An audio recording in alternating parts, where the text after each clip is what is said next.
Há várias formas de fazer missões hoje: orando, contribuindo e indo. No reino de Deus, cada pessoa tem o seu contexto e sua particularidade. Por isso, há uma multiforme maneira de o crente se envolver com as missões.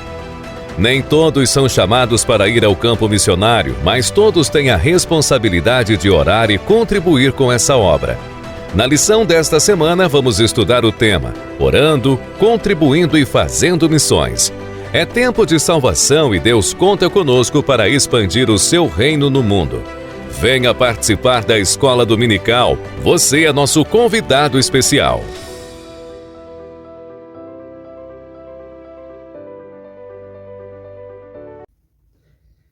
Olá, seja muito bem-vindo, seja muito bem-vinda à nossa lição de número 6, onde nós iremos estar estudando o tema orando, contribuindo e fazendo missões.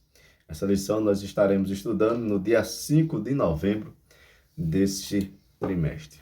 Pois bem, meus amados irmãos, nosso texto áureo vai dizer assim: Depois disto, ouvi a voz do Senhor que dizia: a quem enviarei e quem há de ir por nós? Então disse eu: eis-me aqui, envia-me a mim. Isaías capítulo 6 e o versículo de número 8. Nossa verdade prática diz assim: nem todos são chamados para ir ao campo missionário, mas todos têm a responsabilidade de orar, contribuir com essa obra missionária.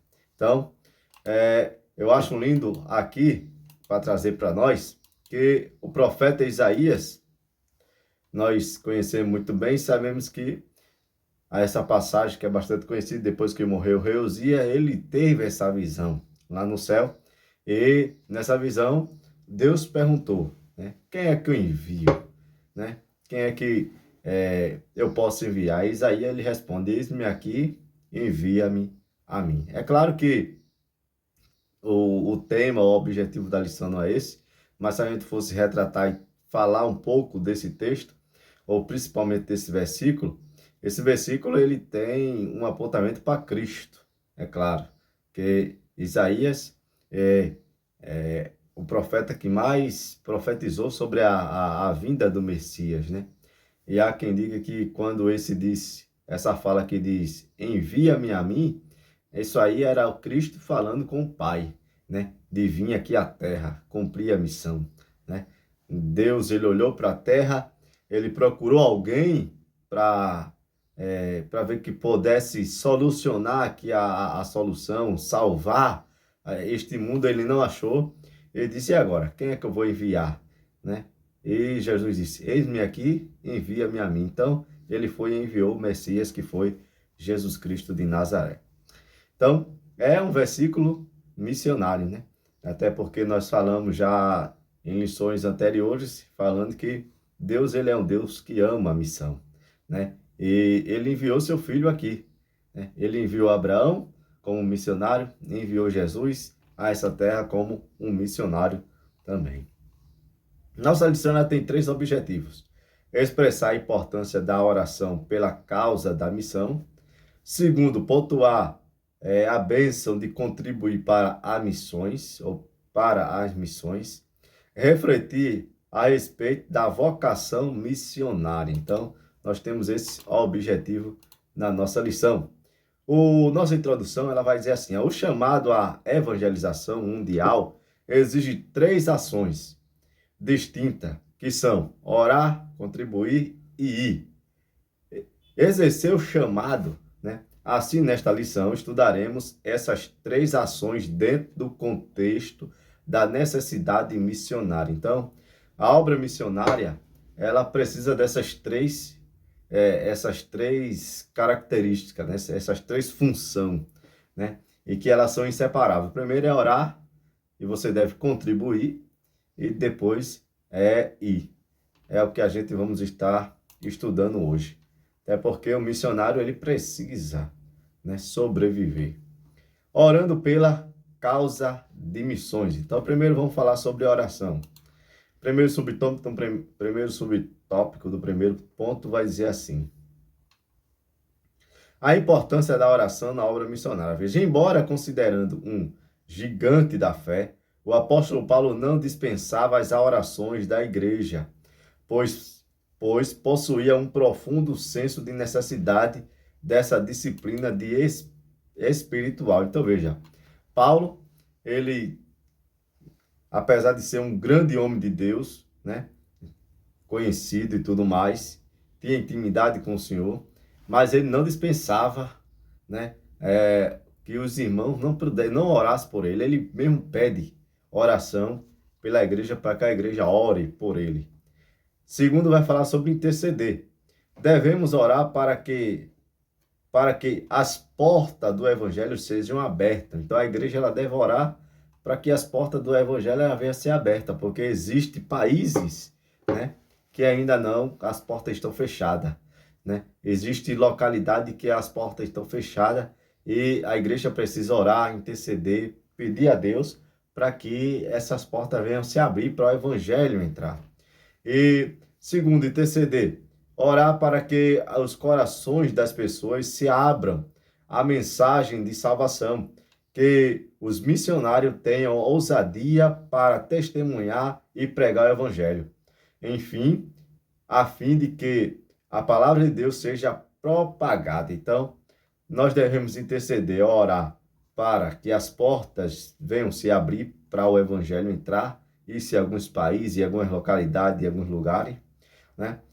Orar para que as pessoas elas abram o seu coração para receber esse evangelho de bom coração, né? Porque tem pessoas que elas são, no modo assim, ignorante, né? Por não conhecer muitas vezes o evangelho. Tem aqueles que dizem, eu nasci nessa religião eu vou morrer. Então, a igreja precisa orar para que Deus venha quebrantar os corações das pessoas que são duros, né? Eu tenho visto que durante a pandemia que a gente passou e que tudo se fechou, se adotou aquela velha coisa, fica em casa. Aí eu fiquei pensando, quando voltar as coisas normal, as pessoas vão correr para os pés de Cristo, as igrejas vão lotar, vai encher, vão agradecer a Deus porque os que se escaparam, né, porque morreu muita gente, mas aconteceu o inverso. Hoje a gente vê as pessoas, em vez de agradecer a Deus pelo que Deus vem fazendo ou tem feito na sua vida, pelo livramento que Deus tem feito, não, as pessoas têm um coração duro, ela ainda continua na incredulidade, ainda continua na fafarrice e tudo mais, esqueceram de Deus, esqueceram da pandemia, esqueceram de tudo. E a gente precisa orar para Deus quebrantar o coração dessas pessoas. Devemos interceder pela proteção e segurança deles diante de perigos que enfrentaram. Então, a gente deve orar pelos missionários, interceder por eles, pedindo que Deus venha abrir as portas para eles, onde eles estão, né? Devemos interceder e pedir a Ele para que Deus venha quebrantar os corações daquelas nações, das pessoas que são duras ainda em referente ao Evangelho. E devemos interceder para proteção, pedir a Deus que Deus proteja os nossos missionários, né? Que Deus venha continuar protegendo. Vamos lá. Terceiro ainda. Despertando a igreja local para a obra missionária. Um grande líder de missões certa vez disse, abre aspas, se mais crentes se pusessem de joelhos em oração, mais crentes se poriam em pé na evangelização. Então ele diz aqui, se mais crentes se colocassem de joelho, orassem mais, intercedessem mais, clamassem mais, aí ele dizia, mais crentes iriam ficar em pé para sair para a obra da evangelização, que é um trabalho árduo, né?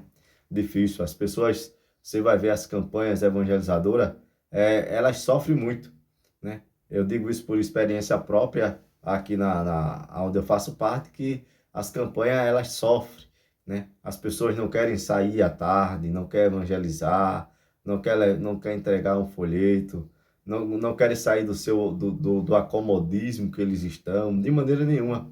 Estão acomodados em casa, descansando, não quer sair enfrentar o sol, enfrentar a chuva, não, as pessoas não querem. Você for pegar a caderneta de evangelização das pessoas que estão matriculadas, né? São poucas pessoas que frequentam. E se você for ver, até mesmo os próprios obreiros, eles não frequentam as campanhas evangelizadoras. Enquanto não, porque a campanha evangelizadora não é só compromisso do dirigente, do vice-dirigente, de secretária, de fulano, de ciclano, não. Campanha evangelizadora é compromisso de toda a igreja. Todo mundo tem que estar envolvido com essa obra missionária, que é a campanha evangelizadora. Mas, infelizmente, tem sofrido bastante. Segundo ponto da nossa lição. Vai dizer assim: contribuindo para as missões. Então, primeiro falamos sobre a importância da oração. Tem que ter oração. A gente deve orar, deve pedir a Deus, clamar para Deus abrir as portas, para Deus proteger os nossos missionários, para Deus ajudar eles, livrar, dando livramento e tudo mais. Agora, a obra missionária, ela precisa também da contribuição, né? O missionário, ele precisa do seu sustento, o seu pão de cada dia. O sustento do missionário. Ninguém vai pegar um missionário, vai enviar ao campo e vai abandonar lá, eles se virem, não. A igreja, ela tem um compromisso de sustentar o missionário que ela envia para aquele local. E como é que a igreja vai sustentar esse missionário? Ela vai sustentar por intermédio das ofertas, dos dízimos que entra, do dinheiro, da arrecadação toda que entrar para dentro dela. O sustento dos missionários, veja. Com base nas leis do Antigo Testamento, quando Deus ordenou que os sacerdotes e levitas deveriam ser sustentados por meio das ofertas das pessoas, está lá em Levítico 7, em Números 18, o apóstolo Paulo instruiu os coríntios, ou a igreja de Coríntios, os crentes que moravam lá em Corinto, que frequentavam aquela igreja. Ele diz assim: assim ordenou também o Senhor aos que pregam o evangelho, que vivam do evangelho. Então, o missionário é alguém que está levando o evangelho às pessoas, está levando a palavra às pessoas, a uma nação diferente, a um povo diferente, fora do seu continente, fora da sua localidade, em outra região. Então, eles precisam ser sustentados. Então, Paulo diz: aquele que prega o evangelho, ele deve viver do evangelho. E quando Paulo fala de pregar o evangelho, viver do evangelho, ele está falando daqueles pregadores itinerantes, né? Aquelas pessoas como missionário que é enviado, né, para missão, e lá ele vai ter que precisar de um apoio, de algo que venha sustentar a sua família. Ele precisa desse apoio financeiro da igreja local que lhe enviou, né? O pregador itinerante, aqueles que saem pregando, né? Também eles precisam, né, viver da obra. Então, Paulo diz: aquele que prega o evangelho, que vivam do evangelho. Viu? E a gente vê que no Antigo Testamento aqui, é interessante que o Antigo Testamento, Deus ordenou, né, que os levitas, os sacerdotes, levitas, as pessoas deveriam sobreviver das ofertas. Então, o povo, ele sempre levava oferta para os sacerdotes, para os levitas, e eles sobreviviam daquilo que entrava no templo, aquilo que entrava na congregação. Então, eles sobreviviam daquilo ali, eles comiam daquilo ali. Até das ofertas, você vai ver que Deus mandou eles separar parte das ofertas para eles sobreviver, para eles comer também. Então, Deus, ele tem um cuidado especial com quem leva a palavra, quem prega o evangelho. Contribuir para missões é juntar tesouros no céu. Veja, somos convidados a ser participantes da cooperação financeira do anúncio do evangelho, como os filipenses eram no ministério do apóstolo Paulo. A gente vê que a gente somos chamados. Os filipenses, durante o ministério do apóstolo Paulo, eles cooperavam como com Paulo? Ajudando, né? Contribuindo, dando ali a sua contribuição para a obra missionária. Se a gente for ver Filipenses 1 e 5, a gente vai ver isso aí, que Paulo, ele era sustentado, os obreiros eram sustentados pela igreja, contribuindo para a missão, e é um privilégio. Não há privilégio maior do que saber que, por meio da nossa cooperação financeira, Bíblias estão chegando a lugares que nunca ouviram falar do Evangelho. Vidas estão sendo alcançadas na África, na Europa e em outro lado do mundo. Então, veja que privilégio. Quando a gente contribui, quando a gente ajuda a obra missionária, a gente está aqui, tá a dizer, a sua oferta está sendo transformada em Bíblia, né? Essa Bíblia, ela vai alcançar, ela vai chegar lá em outros continentes, em outros locais. A Bíblia, ela já foi traduzida já em 3.500 idiomas diferentes. Então, veja quantas línguas já não existem, quantas pessoas já não foram alcançadas pela palavra de Deus. E precisa a igreja ela investir cada dia mais nisto aí. E é um privilégio, porque você está sendo cooperador, você está sendo ajudador daquilo ali. Quando você ajuda o missionário, quando você ajuda a obra missionária, e que o missionário que você está ajudando ganhe uma vida, lembre-se, aquela vida você também está ganhando para Jesus, porque você está contribuindo para o sustento daquele missionário, e ele está ali porque você está sustentando aquela pessoa. Participar dessa cooperação é um privilégio espiritual. Se não podemos participar de maneira presencial, isso é, você não pode ir lá, podemos fazer da maneira financeira. Já que você não pode ir lá na África, já que você não pode ir lá no Canadá, já que você não pode ir lá na Espanha, já que você não pode ir lá em Portugal, como é que você faz missão? Você faz missão contribuindo para a obra missionária. O terceiro ponto da nossa lição vai falar assim: a chamada para ir. Então falamos sobre orar, é um grande importante que tem que vir em primeiro lugar. Depois falamos sobre a contribuição, que é a ajuda financeira que o missionário ele precisa. E agora vamos falar do chamado para ir. Deus que usa cada crente. Todo cristão deve estar pronto para ir e fazer o trabalho missionário, levando as boas novas de salvação aos moradores do campo e da cidade, os estudantes, as donas de casa, órfãos, profissionais liberais, deficientes físicos, prostitutas, homossexuais, dependentes químicos, enfim, tantos grupos que o Senhor nos proporcionar. Então a igreja ela tem essa missão de levar a palavra a toda, até porque Deus ele não faz acepção de pessoa, né? Deus ele não faz acepção de pessoa. Por isso que o escritor aqui, pastor Wagner, ele vai dizer que a gente deve levar o evangelho para os órfãos, as viúvas, né? Os profissionais liberais, deficiente físico, prostituta, homossexuais, dependente químico. Por quê? Porque Deus ele ama todo mundo e o desejo dele é salvar, né? E Deus, como é que Deus vai salvar? Deus vai salvar por um intermédio de mim e de você pregando o evangelho a essas pessoas. A chamada missionária. Não existe um único padrão de chamada missionária. Mas é de suma importância reconhecer que o chamado para qualquer tipo de serviço relacionado ao reino de Cristo vem do próprio Deus. É Deus quem chama. Eu não vou me tornar um missionário. Ah, não, eu sou missionário. Não. Deus ele tem que me chamar.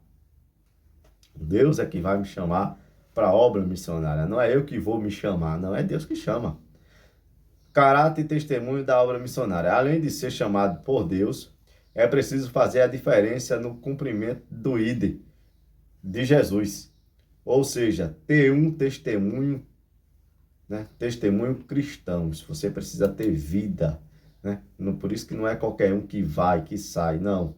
O perfil vocacional. Então veja, ser escolhido por Deus, não ser neófitos, cheio do Espírito Santo, reconhecido pela igreja. Então precisa dessas 4 características, o perfil de um missionário. Ainda vem mais ainda. Ser aprovado nas tarefas locais, estar preparado espiritual, intelectual, psicológico e transculturalmente, além de testados cumpridores dos pré-requisitos acima. Aí o autor da lição vai dizer assim, dependendo de Deus e perseverando nele. Então, o missionário ele precisa ter esse perfil aqui. E é claro que, acima de tudo, Deus é quem chama. Deus é quem chama. Você precisa receber o chamado da parte de Deus. Nossa conclusão vai dizer assim: nosso propósito é que, a partir desta lição, cada aluno tome uma atitude de fé, de se comprometer com a obra missionária. Então, o objetivo dessa lição é despertar nos alunos o chamado para a obra missionária, para contribuir de alguma forma, orando, né, intercedendo, contribuindo. Então, de alguma forma, você tem que ser despertado para a obra missionária. Amém, irmãos? Que Deus e Cristo nos abençoe. Eu aguardo você no próximo vídeo. Dê seu joinha, se inscreva no canal. Eu aguardo você na próxima lição, em nome de Jesus.